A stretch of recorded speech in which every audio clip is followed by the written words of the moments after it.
বিসমিল্লাহির রহমানির রহিম। যখন হজ বা উমরার এহরাম বাঁধা হয় তাকে বলা হয় মুহরিম।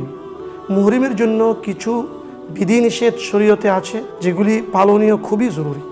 ইহরামের মূলনীতি হলো, যদি কোনো ফরজ তরক হয় তাহলে এহরাম ভঙ্গ হয়ে যায়, আর যদি কোনো ওয়াজিব তরক হয় তাহলে দম দিতে হয়। অর্থাৎ একটি বকরি, ভেড়া বা দুম্বা জবাই করে এর গোশত গরিব মিসকিন খেতে পারে। নিম্নে আমি যে সকল কারণে দম দিতে হয় মুহরিমের জন্য এর কতিপয় কারণ উল্লেখ করছি। 1. ইহরাম না বেঁধে মিকাত অতিক্রম করা। 2. শরীরের কোনো পূর্ণ অঙ্গে সুগন্ধি লাগানো। 3. কাপড়ে 1 বিঘত পরিমাণ খুশবু লাগানো। 4.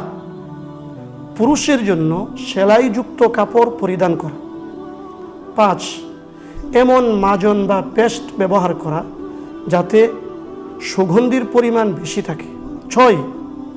ঘ্রাণযুক্ত ভিক্স কপালের পূর্ণ স্থানে লাগানো। 7. মহিলারা হাতে মেহেদি লাগানো। 8. পুরুষগণ পায়ের মধ্যবর্তী হাড় ঢেকে যায় এমন জুতা বা মোজা পূর্ণ একদিন পরিধান করা। 9. পূর্ণ একদিন পুরো মাথা বা পুরো চেহারা ঢেকে রাখা। 10. মাথা বা দাড়ির চুলের 1/4 বা তার চেয়ে বেশি পরিমাণ মুন্ডন করে ফেলা। 11. পূর্ণ এক বগল বা নাভির নিচের পশম দূর করা। 12. হাত পায়ের নখ কাটা। 13. উকুফে আরাফার পূর্বে স্ত্রী সঙ্গম করা, বীর্যপাত হোক বা না হোক। 14. 9 জিলহজ সূর্যাস্তের পূর্বে আরাফা ময়দানের সীমানা অতিক্রম করা।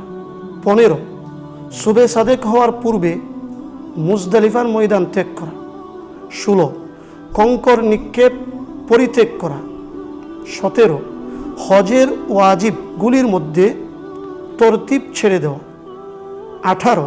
বিদায়ী তওয়াফ না করা। 19. মাথা মুন্ডন না করে ইহরাম খুলে ফেলা। 20. হজ বা উমরার কাজ সমাপ্ত করে হারাম শরীফের সীমানার বাহিরে গিয়ে মাথা মুন্ডন করা। 21. মহিলাগণ পূর্ণ একদিন হাত মোজা পরিধান করা। 22. যে কোনো স্থলের প্রাণী শিকার করা বা তার জন্য উদ্বুদ্ধ করা। 23. হারাম শরীফের গাছের পাতা ছেঁড়া। এছাড়াও আরও কতিপয় নিষিদ্ধ আছে যেগুলি করলে দম দিতে হয়। তো আল্লাহ পাক আমাদের সকল মুসলমানকে সহি শুদ্ধভাবে ইখলাসের সাথে হজ উমরাগুলি সম্পাদন করার তৌফিক দান করুন। উমরা সম্পর্কে আরও বিস্তারিত জানতে আপনি ফ্লাইট ও হারামাইন ওয়েবসাইটে প্রবেশ করুন। সেখানে বিজ্ঞ উলামায়ে কেরাম থেকে আপনি আরও বিস্তারিত জানতে পারেন।